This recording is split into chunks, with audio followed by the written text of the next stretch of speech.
Você é o que você come?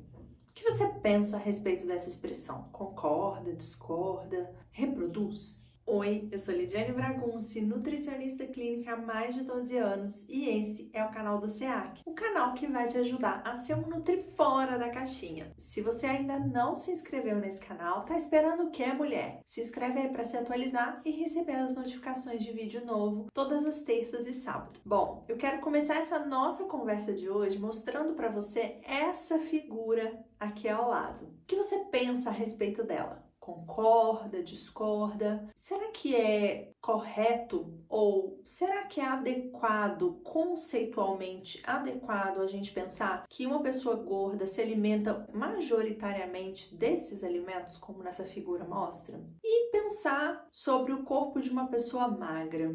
Será que de verdade uma pessoa magra se alimenta majoritariamente desses tipos de alimentos? Esse pensamento de que você é o que você come, ele deriva de um pensamento muito antigo, desde a Grécia Antiga, em que os gregos e os romanos também, Roma Antiga, acreditavam que comer alimentos fazia com que você absorvesse as características de onde esses alimentos provinham. Por exemplo, comer ossos de vacas velhas para ter longevidade, comer pênis de um animal viril para você adquirir a virilidade daquele animal. E esse pensamento, ele foi sofrendo alterações ao longo dos anos e hoje a gente acha que para que um pensamento mais moderno a respeito de alimentação, a gente acaba incorrendo no pensamento de que para ter músculos, para adquirir músculos, a gente precisa comer muita proteína.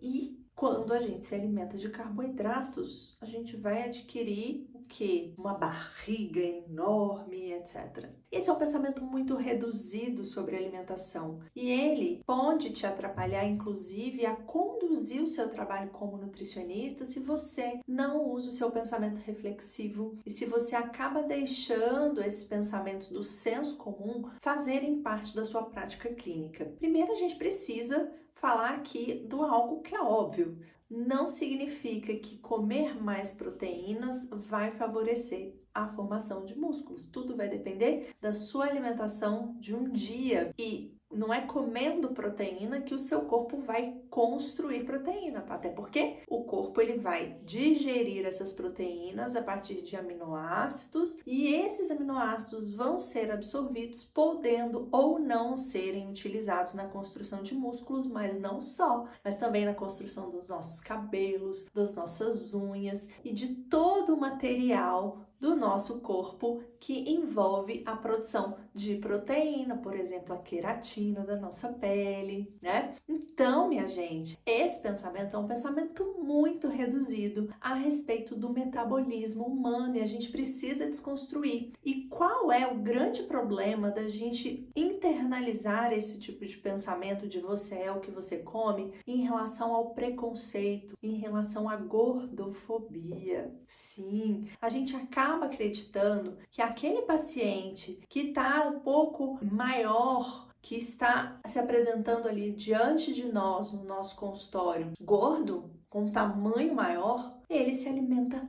mal. A gente conclui que ele tem aquela forma corporal porque se alimenta única e exclusivamente de alimentos altamente energéticos, como nessa imagem, e que isso é uma mera questão de escolha. E a gente acaba julgando esse paciente, afirmando, concluindo de que ele tem uma alimentação ruim, sem simplesmente investigar a qualidade, o padrão de alimentação desse paciente. E a gente acaba concluindo que aquela pessoa magra tem uma alimentação altamente baseada em frutas e vegetais e nenhum açúcar ou gordura, não é mesmo? Esse é um pensamento errôneo, porque na prática clínica o que a gente percebe é exatamente o contrário. Pessoas que tendem a ter um biotipo magro raramente vão se preocupar com a qualidade da alimentação, a não ser que elas desenvolvam em si esse senso de cuidado. E normalmente elas vão buscar a ajuda do nutricionista quando elas têm alguma alteração nos exames bioquímicos ou quando elas já têm a apresentação aí de alguma deficiência nutricional, de alguma carência nutricional ou quando elas querem mudar a sua composição corporal. E, em contrapartida, os pacientes que estão acima do peso, que têm uma massa gordurosa maior na sua composição corporal, também geralmente vêm de um padrão de corpo, né, de um biotipo que favoreça,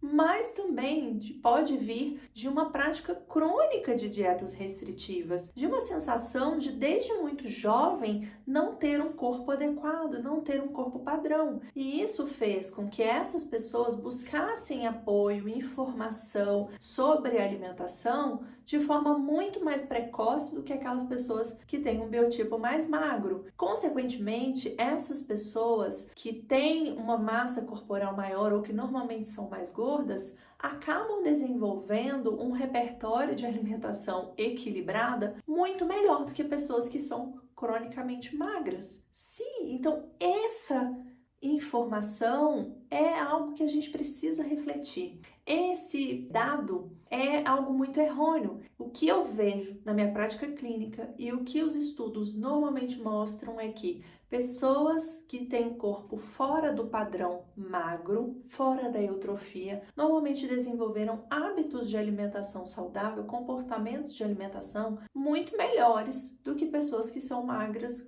cronicamente. A gente precisa desconstruir essa ideia. Ah, Lidiane, mas essas pessoas são gordas porque a alimentação delas é ruim. Não necessariamente. Provavelmente, essas pessoas que são gordas ao longo de muitos anos da vida passaram por, sim, práticas crônicas de dietas restritivas e sim, essa prática crônica de dietas restritivas pode ter repercutido ou não numa piora dos seus comportamentos alimentares, num pensamento do tudo ou nada, num pensamento de restrição extrema, mais pensamentos de exageros. Essa pessoa ela pode ou não ter um comer emocional muito forte, um componente de resposta às emoções difíceis, às oscilações de humor, como resposta à busca da alimentação, do alimento altamente recompensador, mas usualmente no cotidiano as práticas alimentares dessas pessoas que são praticantes crônicas de dietas tende a ser melhor do que pessoas que nunca se preocuparam, que nunca precisaram ou que nunca se motivaram a procurar uma melhora da alimentação em razão da imagem corporal, certo? E sim, o que a gente pode pensar a respeito dessas pessoas que têm o corpo fora do padrão, que elas comem alimentos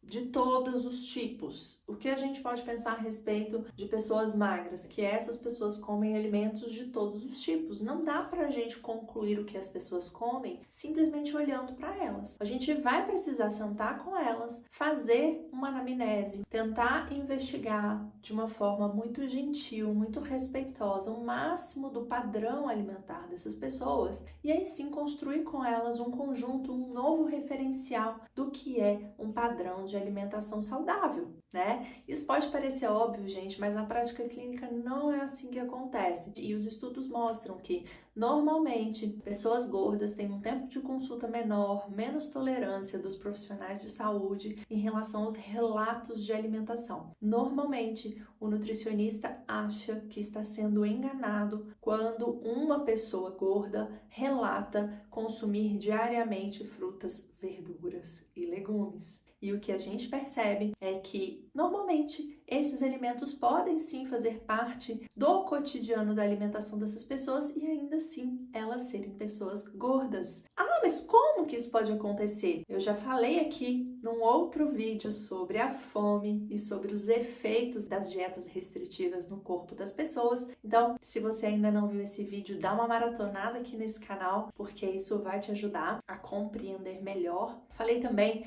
no vídeo anterior a respeito do peso, do problema da gente basear a nossa conduta no peso. E a gente pode ter nesse paciente que tem um peso maior, um paciente gordo, o efeito crônico das dietas restritivas. O que acontece quando uma pessoa pratica de forma crônica as dietas restritivas? Ela entra num padrão de restrição alimentar extremo, perde peso de forma muito rápida, muito abrupta, com o uso ou não de medicação para inibir o apetite, e essa perda de peso vai culminar numa redução de massa gordurosa e numa redução de massa magra, certo? E aí essa pessoa quando ela atinge ali a perda de peso, ela entra num platô e aí ela normalmente para de fazer a restrição e ela entra num efeito rebote da dieta. O corpo vai tentar restabelecer o seu peso de equilíbrio, ou peso que é o saudável, que o cérebro entende que é um peso saudável para essa pessoa, e ela vai tender a recuperar a massa magra e a massa gordurosa perdida. Mas o que acontece? O cérebro seta o set point dessa pessoa, o peso de equilíbrio, num peso maior, e aí ela vai recuperar massa magra, mas ela vai recuperar um pouco mais de massa gordurosa. Por quê? Porque o cérebro entende que ela está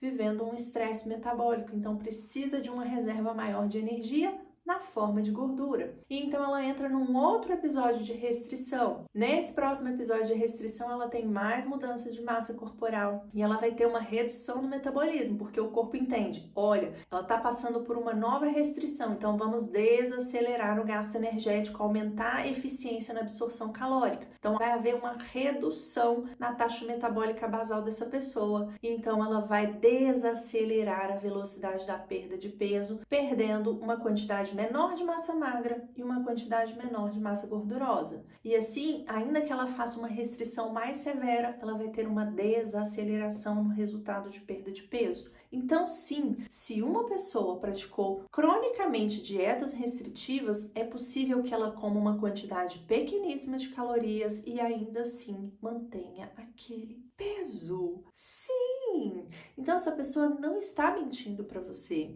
Ela pode sim comer pouquíssimo e experimentar uma perda de peso insignificante, porque ela é uma praticante crônica de dietas e o corpo entrou em adaptação metabólica com esses ciclos de restrição e recuperação de peso. Então, antes da gente começar a ficar aí disseminando pensamentos gordofóbicos e preconceituosos a respeito do tamanho das pessoas, a gente precisa investigar o histórico de práticas de dietas restritivas e o histórico de oscilação de peso desses pacientes para que a gente consiga conduzir uma clínica mais gentil, acolhedora, amorosa, empática e, consequentemente, mais efetiva para que esse paciente possa recuperar o seu status nutricional, o seu status de saúde, bem-estar físico e emocional, e para que a gente possa ser um facilitador de saúde, de promoção de práticas saudáveis. Fica então aqui o meu convite para você, para que a gente ressignifique esse pensamento do você é o que você come. Você não é apenas o que você come, você é um conjunto de práticas de genética, de consumo alimentar, de hábitos de vida, de estilos de vida, de comportamentos. Você é um somatório de complexidade que vai culminar ali na sua imagem corporal, mas também na sua saúde como um todo. Bom, conta aqui nos comentários o que é que você pensa a respeito dessa fala. Você é o que você come e o que você achou aqui desse vídeo. Vou amar trocar com você informações. Um beijo e até o próximo vídeo.